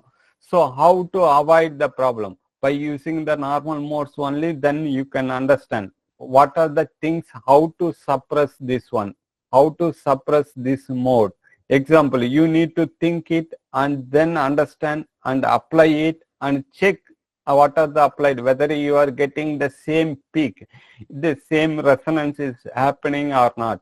If there is reducing, then your solution is valid. Sometimes our solution sometimes it can difficult to manufacture. Then we need to go for alternate solution. You are discussing continuously with the design engineers or the team managers. This is a normal model chart. This is happening. So for this peak, you can understand, you can imagine, for this peak, it consists of, it is built from these modes, around 10 modes. Using the combination of 10 modes property, it creates this peak. For example, this peak, it may change the different set of frequency. Using those frequency will help to tackle this problem. This is a normally normal mode model participation. This is very important for when you are solving any peak problem or any resonance problem using model participation analysis. I will go back to, okay. So you can understand, your manager will say, I am facing this problem, or maybe vehicle NVH people. We are giving result to the vehicle NVH or the management team. So what they will, somebody say, our crash team, we have problem in this range. Please check this frequency. So we need to look, take this problem and what is creating problem. Or sometimes here they want to go for material reduction. Material reduction means maybe they change to low cost material or something low grade materials. That time what is happening to the system. This is an example how the dynamic stiffness. Now from the dynamic stiffness, what we are understanding, what you should understand from the dynamic characteristics, dynamic stiffness is nothing but applied force, 1 Newton force. What is the response? Wherever we are applying force, and in the same point we are taking response, that is deformation response, is called dynamic stiffness or the point mobility, or some other they are defining other, some company they termed as a point mobility, where we are applying in the same point. If you are taking response, that is called point mobility. If you are applying force here and taking response at the steering wheel, that is called cross mobility. I hope you understand. Similarly, this is a LH side, and similarly engine parts, some engine parts, powertrain parts and chassis parts also there. These are generally where there is a interfere with the chassis body points with the chassis point or the drive line or the engine. That is called mounting points. We need to evaluate all these underbody points carefully. This is the one of the load case. We need to solve it. If there is a concern, they will say, if I am facing this problem, then you need to look and plot the chart and check what are the necessary modes which are contributing this peak. I hope you understand the dynamic stiffness. And this normally in body, and we are calculating from 100 to 400 hertz. If the dynamic stiffness for the exhaust point, we are calculating from 50 to 150 hertz. So company to company there may be some difference. In Ford we are using this one. And next one is same one. Now we are observing, because driver should feel comfort, when we are something. So if there is steering wheel having more resonance or vibration, so then normally in seat and the steering wheel, what is the vibration level occurring? We generally companies are evaluating, and sometimes accelerator pedal also some company they used to evaluate what is the vibration level. This is called vibration level. Normally the load, whatever I explained in the previous, the load point will be the same. And here the vibration is observed at the steering wheel, how the vibration, steering vibration happen. Here this path is called the transfer path, how it is changing. This transfer path is nothing but transfer function. And here when we are going the cross mobility or the difference point vibration transfer, it consists of, here it is where we are applying original location also we need to check it, and the receiving location, how the modes of this one. For example, here it is connected to the steering column and it is connected to the others and body area. How it is vibration is transferring from body to steering wheel.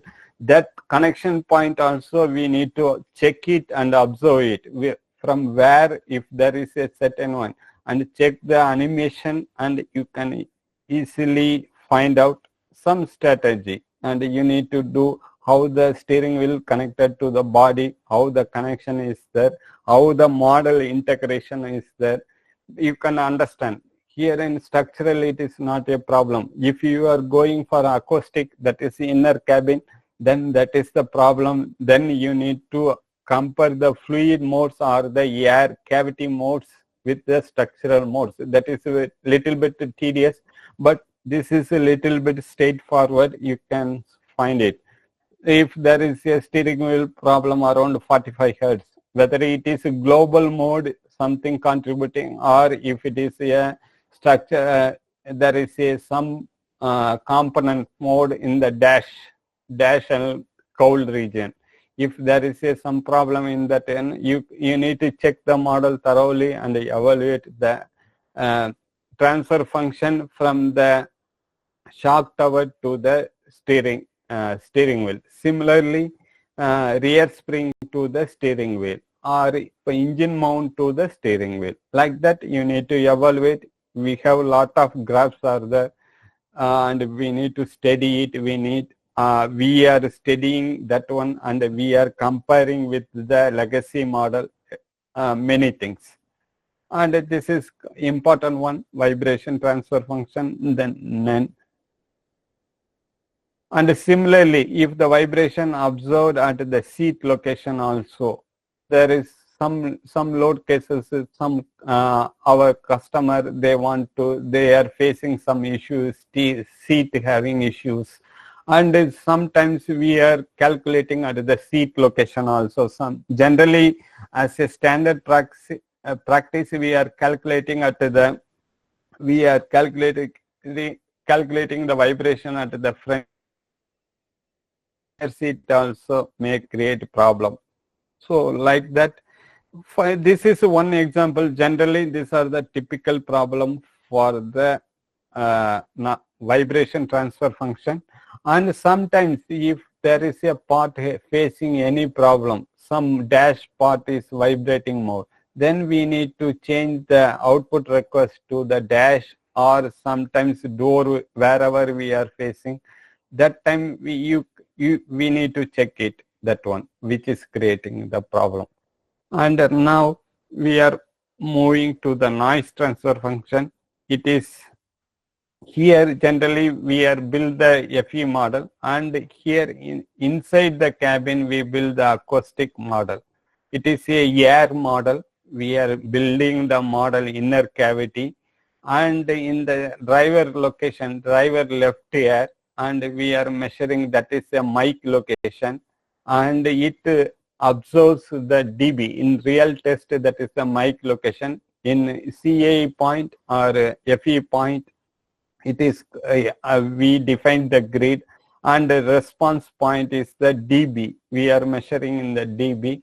That is the acoustic pressure occurring. How much dB?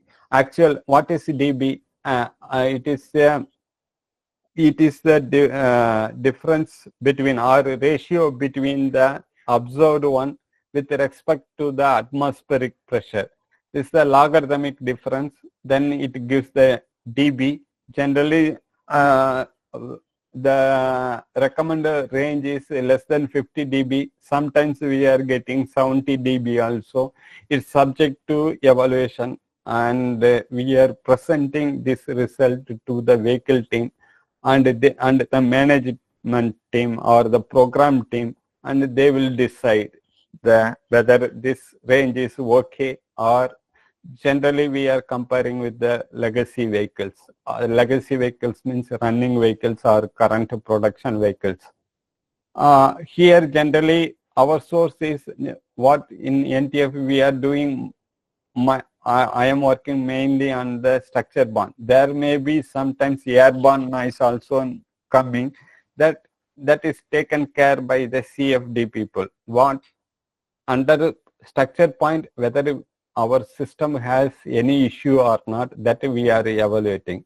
If it is coming through the airborne, then that is closer to the ceiling point, they will check. CFT, there is some separate team, they are doing that checking. That is called airborne noise, and we are not bothering about the airborne noise. This is a high frequency noise, and it is handled by the CFD team. And this is a normal one. So we have problem now. I have problem around 60 hertz. There is some dB. I am hearing some 70 dB. Which panel is creating? Because we are applying tire load. We don't know what is inside the system, what is happening, which part is vibrating. Generally, inner cabin, whatever the contacting surface. Through contacting surface, the noise is before that I will explain. A vibrating part can make sound, and similarly any sound source can make the body as vibrating. Both will happen in the engineering, in the real scenario. So now in our case, the tire there is a issue from the powertrain mount or engine mount to the system. So you can see there is something causing problem, but I am unable to understand. There is a frequency here. There is a modal participation may not work. So we are moving the panel participation. Which panel is vibrating? So using this you can understand. So say example, if the cavity, inner cavity more reddish, here there is a more acoustic pressure is happening, then you can understand that is happening to the A-pillar region and the dash area. So why this part is vibrating? Then you need to take the system and check around this frequency. Is there how the part is vibrating in this area? Is there any issue, or is it due to structural problem or change in the acoustic? Sometimes this acoustic mode can create a problem because due to the shape of the cavity. Then we need to alter the shape of the bracket. If there is an acoustic problem, if you find, then change the shape of the region so that smoothness or something. Is it really the structure problem, or is it really the acoustic or the air problem? How the modes of the air is creating the one. Using that you can solve the noise problem in the automobile, and more things I will explain later stage. If somebody is doing research or somebody is doing project, I will help you out this one. This is the overview of what is happening in the noise transfer function. This is a model participation I explained. Next is the panel participation. Like I explained, there is a mode, there are panels which all panels are not contributing, because through the panels only it is transferring the air inside the air vibration near the driver. So what are the panels which is contributing the, for example, generally these roof and the floor panels are more vibrating. So using this panel which is contributing, you can easily understand the panel participation analysis. This is the NVH diagnostic tool. which is in the CAE solver. You can understand what are the panels vibrating. So due to that, what is the noise level is occurring in the system. And next is the similar one, grid participation, because it gives the panel. This is a big panel, but all parts of the panel vibrating or not. We are unable. If you take this a dashboard, if this dashboard is vibrating, it shows the general one. You want to see which area of the part is vibrating. Say example, left side or right side or in the mid side or the tops of the dash. That you can similar type of analysis that you can do it in the grid participation. Grid participation, it will show the part of the panel where there is a localized one, or if it is the entire region, it will show the area this panel is vibrating more. So using this analysis, grid participation analysis, you can put the mat or a DVD pad. If you see the floor mat where we need to, sometimes we cannot solve everything, the structural problem. Sometimes we need to put the acoustic treatment. Sometimes DVD pad, what it will do, it will absorb the energy. This absorb the energy is called damping. It is dampen the vibration energy, that is called acoustic treatment. It is like a floor mat, some DVD pad is there. So these are the NVH treatment or acoustic treatment material that they will put in the car body. Sometimes in the hood area, sometimes on the rear floor, on the top, on the door panel. You can see in the any automobile, you can see the mat, or suppose sometimes inside also they put that material is called a DVD pad. Next we are moving to the powertrain. Generally,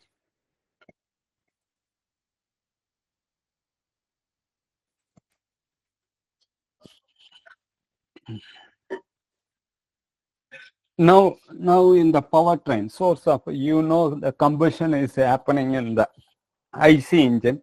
There are two forces are occurring. One is the inertia forces, which is occurring to the crank mechanism that creates some noise, and the because we need to build the good engine to the market, competitor market. These are the parameters, because there are more noise radiating from the surface, engine surface, that will transfer to the cabin. So we need to reduce the radiated noise from the engine. This is one is the combustion. Due to combustion, what happened, and due to the reciprocating, what is happened to the exterior surface of the engine. These are some load cases. I am put all load cases of the engine. This is typical. This is a combustion transfer function. You can understand this is a typical engine. So how the sound is radiating. This is a typically it is like a is practical. It is like combustion transfer also function is also load. Here the load is applied at the engine, and the output is at the outer surface of the engine. So we are converting the velocity. From the velocity we have the some BEM solver. So here in the radiation one we have FEM, finite element, and then we are using boundary element method also. There are two methods used in the calculation or in the analysis. One is FEM. From using the FEM, we calculate the outer velocities, outer grid velocities. From that, we are mapped to the boundary element method. Here in the cabin, we filled air one. Here it is opposite. Above the one, this is called say air medium, and we are calculating opposite of the noise transfer function. Here the load is there outside of 1 meter. How much sound pressure is coming? There is a mic location, there is standard are there. Front of engine, left of engine, top of engine. At 4 points we are calculating the outer pressure, that is called combustion transfer function. Similar one, the principal method are same. Instead of combustion load, we are applying the mechanical load, that is called radiator noise. And this like in FEM, how it is like, you assume that this is oil cover or engine part. In engine part, this is 1 meter spherical radius. When we are applying the surface, this surface velocity is mapped to the air medium, that it is called boundary element. This mapping is called a boundary element. It is a spherical one. The response, what is the sound pressure level at this spherical one is calculated. This is called radiator noise. This is a typical what we are doing in the current, how we are evaluating the engine. Other than this, we are evaluating the powertrain, natural frequency, vertical bending, and the lateral bending and the twisting of the powertrain or a power plant, and we are giving the report to the other team. And any questions? I hope I gave some input, not required. If you are in future, if you need something, and you can contact me in this mail ID, I will try to give more material or more clarification separately. Thank you, JCT College of Engineering and Technology, and Mahesh sir, he invited me to present this opportunity. That's all from my side.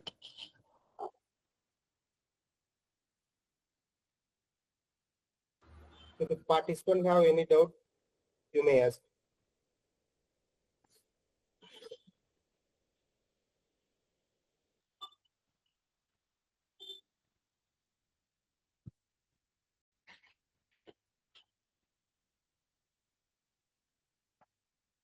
Thank you. Thank you all participants. You can mail me, so that I will clarify you in future also. Don't hesitate. Thank you, Prabhu.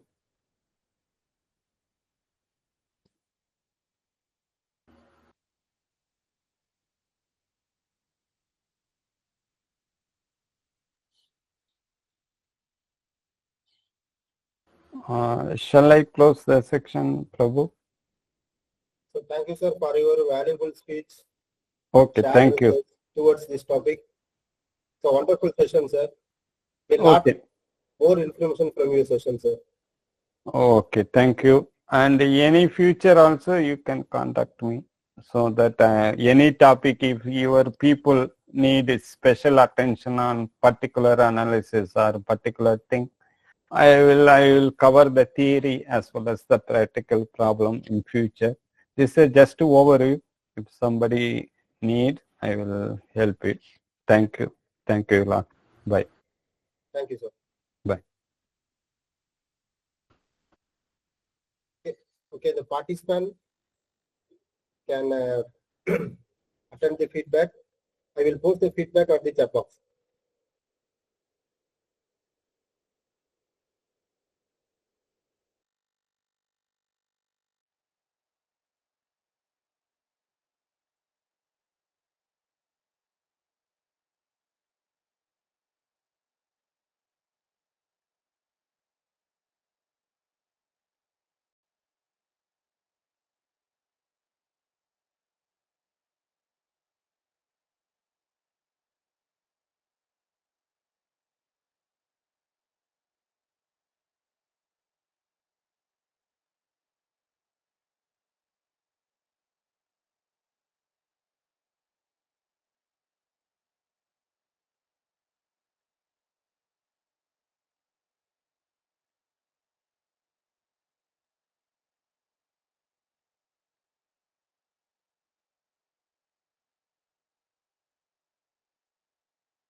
So participant, please fill the 2 session feedbacks and only we give utterance for you.